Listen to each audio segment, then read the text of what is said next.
Thank you, Chang, and thanks. That's okay for all of you coming this evening. The schedule got a little changed around because there were elections scheduled in Romania, many elections, as we all here know. And so you notice here at the Willard Hotel, there's a lot of other celebrating going on, given the time of year. So we're glad that you were able to make the time to be with us. I want to echo everything that Chang said about our thanks to our sponsors, to our supporters, to our guests from Romania, for the United States. 10 years ago, Mark Gittenstein and Dan DiMincescu and several others got together and said, we need an organization based in Washington that's a network of networks of Americans interested in the Romanian-American partnership. And it needs to be focused not just on one issue, not just on one cause, but the overall relationship. So the idea was, it's going to be about business and investment. It's going to be about trade. It's going to be about education. It's going to be national security. It's going to be about culture. And over these 10 years, we've been active in all those areas. Some of you have participated in some of these conversation series that our board member, John Florescu, moderates and does a great job, giving visibility to issues between the United States and Romania that otherwise wouldn't get attention in both countries. We also have taken on policy issues. Obviously, the most significant one in recent years has been working with other ethnic organizations in the United States and other groups, supporting the United States government, supporting NATO, supporting Ukraine. It's important that the voice of Americans who care about Romania is in that debate, and that was part of Mark Gittenstein's vision. We also, particularly this year, but for our entire existence, have been working on visa waiver. Anybody heard of visa waiver? Well, this year, in conjunction with Banca Transilvania and the Romanian government and the U.S. Embassy, we put on a paid social media campaign aimed at Romanians who are considering coming to the United States and saying to those who have a good chance of getting a visa, get your visa now. And for those who didn't have a good chance of getting a visa, say, wait till next year.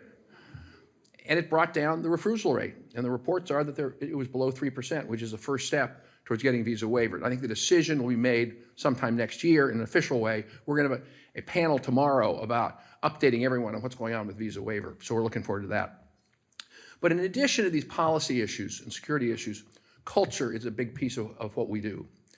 And so this is also the 25th, it's the 10th anniversary of Alianta, the 20th anniversary of Romania joining NATO, and the 25th anniversary of Romania's participation in the Smithsonian Folklife Festival on the Mall.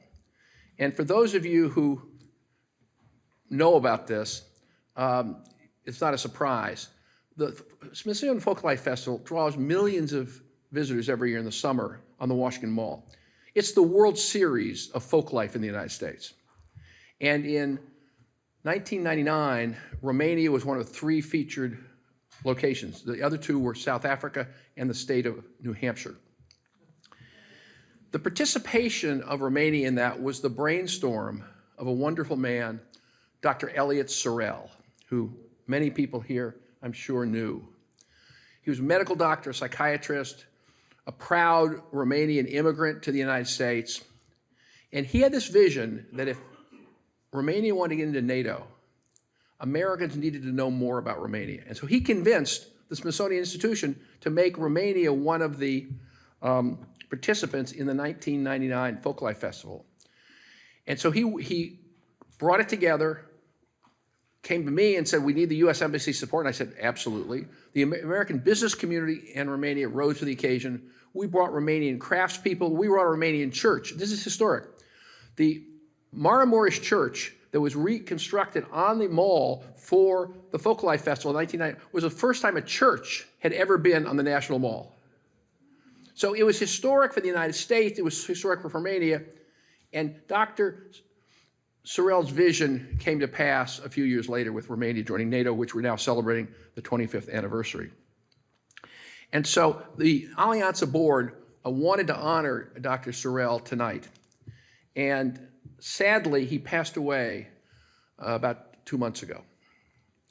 And so what we decided to do is to create the Dr. Eliot Sorel Cultural Partnership Award, that every year Alianta will recognize an American who has contributed in the spirit of Dr. Sorel to the Romanian-American cultural partnership. And what we're going to do is have an open process. We're going to set up a committee to take nominations from around the country, and every year make an award, including a $1,000 contribution to the project or cause of the winner's choice.